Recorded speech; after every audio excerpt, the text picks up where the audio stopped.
नमस्कार मित्रांनो, सर्वांचं स्वागत आहे. मित्रांनो, आजच्या व्हिडिओमध्ये आपण ऑप्शन ट्रेडिंगमधील स्ट्रॅडल या स्ट्रॅटेजी विषयीची माहिती बघणार आहेत. स्ट्रॅडल म्हणजे नेमकं काय? स्ट्रॅडल किती प्रकारचे असतात? त्यांचा पे ऑफ चार्ट कशा प्रकारे असतो?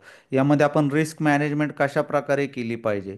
नेमका कोणता स्ट्रॅडल कधी वापरला पाहिजे? या सर्व गोष्टींविषयीची सविस्तर माहिती आज आपण समजून घेणार आहे.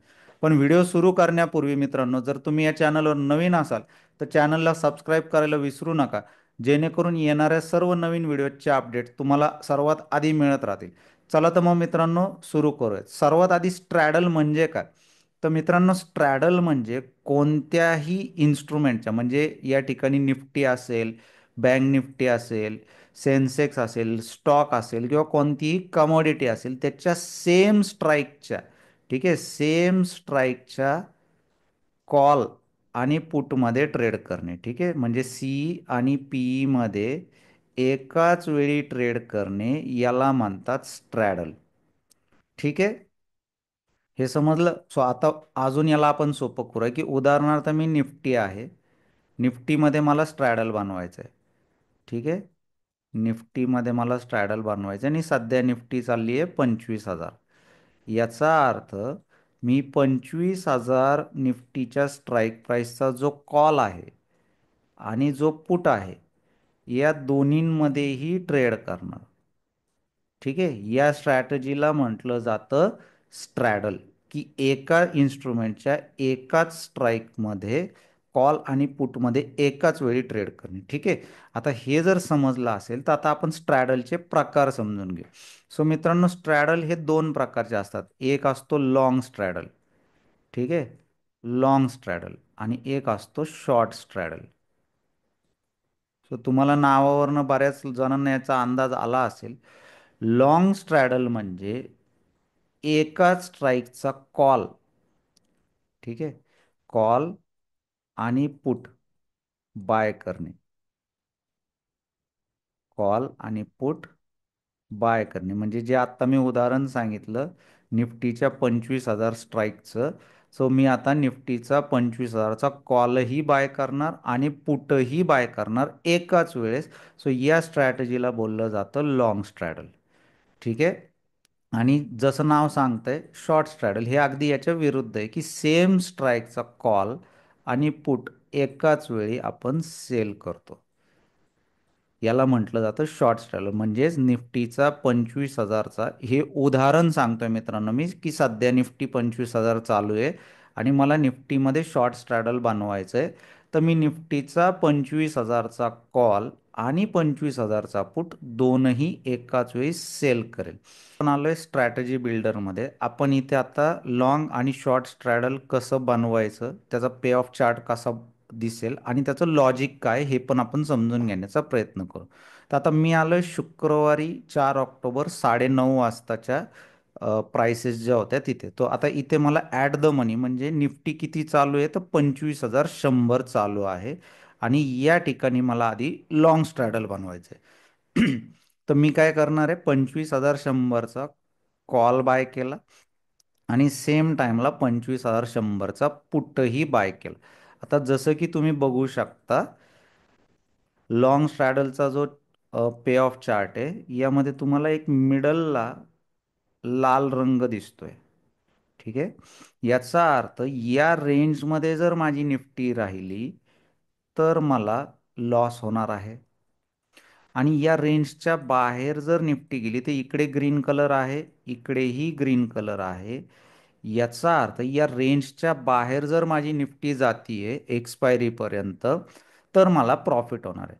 तर आता ह्या पे ऑफ डायग्रामवरून काही जणांना लॉजिक लक्षात आलं असेल, ज्यांना नाही त्यांच्यासाठी मी सांगतो, की मित्रांनो, लॉंग स्ट्रॅडल हा शक्यतो कोणत्याही एका डिरेक्शनला ज्यावेळेस मोठी मूव्हमेंट येण्याची अपेक्षा असते, ठीक आहे, म्हणजे एखादा मोठा इव्हेंट आहे, इलेक्शनचा रिझल्ट आहे, किंवा बजेट आहे, किंवा आर-बी-आय पॉलिसी आहे, किंवा एखादा ग्लोबल इव्हेंट आहे, आणि त्यावेळेस तुम्हाला असं वाटतंय की आता मार्केटमध्ये कोणत्या तरी एका डिरेक्शनला, तुम्हाला हे माहीत नाहीये की कोणत्या डिरेक्शनला मुवमेंट येणार आहे, पण तुम्हाला असं वाटतंय, तुमचा ॲनालिसिस तुम्हाला सांगतंय की मार्केटमध्ये आता एका म्हणजे अप साईडला किंवा डाऊन साईडला एक मोठी मूव्हमेंट येण्याची शक्यता आहे.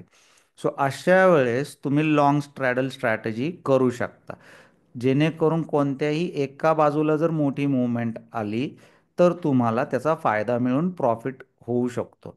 ठीक आहे. याच्यामध्ये पुन्हा फक्त व्हॉलॅटिलिटी वगैरे ह्या गोष्टी लक्षात घेतल्या पाहिजेत. व्हॉलॅटिलिटी आधीच जर खूप वाढलेली असेल, म्हणजे इंडिया विक्स तुमची 20-22 त्याच्या वर गेलेली असेल, तर शक्यतो लॉंग स्ट्रॅडल टाळलं पाहिजे. कारण व्हॉलॅटिलिटी जर इव्हेंट नंतर कमी झाली तर लॉंग स्ट्रॅडलमध्ये म्हणावा तेवढासा प्रॉफिट होणार नाहीये, कदाचित लॉसही होऊ शकतो.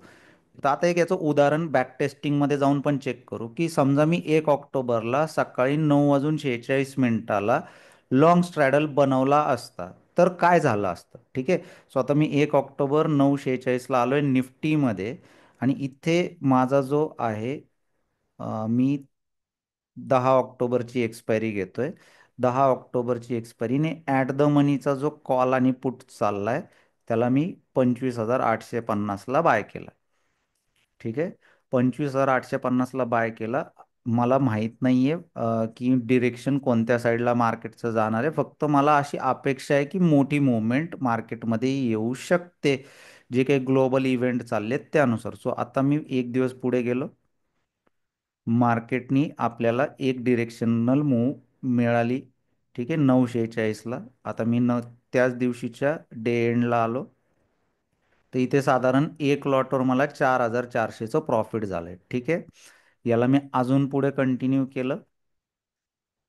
नेक्स्ट डेला नेक्स्ट डेला म्हणजे 4 ऑक्टोबरला संध्याकाळपर्यंत मला 10,000चं प्रॉफिट या ठिकाणी झालेलं होतं. तर मित्रांनो, ज्यावेळेस तुम्हाला अशी अपेक्षा आहे की व्हॉलेटिलिटी वाढणार आहे, तुम्ही एकदा जाऊन चेक करा. 1 ऑक्टोबर पासून 4 ऑक्टोबर पर्यंत व्हॉलेटिलिटी वाढली आहे. ठीक आहे. आणि मार्केटनी एका डिरेक्शनला मुवमेंट दिलेली आहे, त्यामुळे इथे आपल्याला लॉंग स्ट्रॅडलमध्ये खूप चांगला फायदा झाला. आता मित्रांनो, हे तर झालं लॉंग स्ट्रॅडल म्हणजे काय. याच्या उलट शॉर्ट स्ट्रॅडल म्हणजे काय हे पण आता आपण समजून घेऊ. शॉर्ट स्ट्रॅडल म्हणजे सेम स्ट्राईकचा कॉल आणि पुट सेल करणे. सो आता इथे आपण आलोय, निफ्टी 25,100 चालू आहे. मला इथे शॉर्ट स्ट्रॅडल बनवायचा आहे. सो शॉर्ट स्ट्रॅडल बनवताना या ठिकाणी मी सेल केलं. ठीक आहे. आणि जसं की इथं आपल्याला पे ऑफ चार्ट दिसतोय, की या ठिकाणी मिडल रेंज पूर्ण ग्रीन आहे आणि याच्या बाहेर जो आहे हा लॉस आहे. ठीक आहे. याचा अर्थ या ठिकाणी मला जर मार्केट या रेंजमध्ये राहिलं तर प्रॉफिट होणार आहे. पण जर मोठी मुवमेंट आली तर मला लॉस होऊ शकतो, आणि तो पण बऱ्यापैकी मोठा होऊ शकतो. अनलिमिटेड नाही होत मित्रांनो. याच्यात आपण रिस्क मॅनेज कशी करायची ते पण समजून घेणार आहे. ठीक आहे. तर हे लक्षात घ्या की ज्या वेळेस माझा व्ह्यू आहे मार्केट रेंज बाउंड म्हणजे साइडवेज राहणार आहे, त्यावेळेस मी शॉर्ट स्ट्रॅडलचा विचार करेल. यामध्ये अजून एक गोष्ट लक्षात घेतलेली पाहिजे मित्रांनो. ज्यावेळेस व्हॉलॅटिलिटी म्हणजे इंडिया विक्स 20, 22, 25च्या दरम्यान आहे, विक्स खूप वाढलेली आहे, त्यावेळेस बऱ्याच वेळा विक्स नंतर तिथून थोडी कमी येते. सो व्हॉलॅटिलिटी कमी होताना आणि मार्केट साइडवेज असताना जर मी शॉर्ट स्ट्रॅडल जर मी केलं तर आपल्याला एक चांगला रिस्क रिवॉर्ड मिळू शकतो. ठीक आहे. आता याच्यामध्ये आपण रिस्क मॅनेज कशी करायची. सो लॉंग स्ट्रॅडलमध्ये तुमची रिस्क ही डिफाईन्ड असते, की मी ज्यावेळेस लॉंग स्ट्रॅडल बनवतो त्याच वेळेस माझी 5,000, 10,000, 15,000 ही रिस्क डिफाईन झालेली असते, आणि त्यापैकी किती लॉस झाल्यावर तुम्हाला लॉंग स्ट्रॅडल एक्झिट करायचा हे तुम्ही ठरवू शकता. शॉर्ट स्ट्रॅडलला आपला जो लॉस असतो तो अनडिफाईन्ड असतो. इथे काय करावं लागतं. सो जर मी इंट्राडे प्लेयर आहे, मी जर इंट्राडे मध्ये शॉर्ट स्ट्रॅडल करतोय तर सिम्पल आहे. दोन्ही जे कॉल आणि पुट मी सेल केलेले आहेत याला मी स्टॉप लॉस लावणार आहे. ठीक आहे. आणि जर मी पोझिशनल ट्रेडर आहे, म्हणजे मी 8 दिवस, 10 दिवस, महिनाभरासाठी शॉर्ट स्ट्रॅडल घेऊन जाण्याचा विचार करतोय, तर मी याच्यासाठी हेजेस विकत घेणार आहे. उदाहरणार्थ आता जर मी 25,100चे कॉल आणि पुट सेल केलेत, तर मी खाली जाऊन 24,900चा पुट बाय केला आणि वर जाऊन 25,300चा कॉल बाय केला. सो जसं मी या शॉर्ट स्ट्रॅडलला हेजेस बाय केले, काय झालं पहा मित्रांनो, माझा जो शॉर्ट स्ट्रॅडल होता तो आता आयन फ्लायमध्ये कन्वर्ट झाला. माझा जो मॅक्सिमम लॉस अनलिमिटेड होता तो आता फक्त 710 रुपयावर राहिला आणि माझा मॅक्सिमम प्रॉफिट 4,300च्या जवळपास आला. पण जर मार्केट मी ठरवलेल्या रेंजमध्येच साईडवेज राहतंय तर मला यापैकी काही ना काही प्रॉफिट होणार आहे. जर रेंज तोडून कोणत्याही एका डिरेक्शनला निघून गेलं तरी मला फार मोठा लॉस आता या ठिकाणी काही होणार नाहीये. ठीक आहे. तर मित्रांनो, अशा प्रकारे आपण शॉर्ट स्ट्रॅडल आणि लॉंग स्ट्रॅडल ह्या स्ट्रॅटेजी वापरू शकतो. तर मित्रांनो, जर तुम्हाला व्हिडिओ आवडला असेल तर जरूर याला लाईक करा, तुमच्या ट्रेडिंग करणाऱ्या मित्रांबरोबर शेअर करा आणि चॅनलला सबस्क्राईब करायला विसरू नका. पुन्हा एकदा अशा माहितीपूर्ण व्हिडिओसोबत लवकरच भेटूयात. तोपर्यंतसाठी नमस्कार. जय महाराष्ट्र.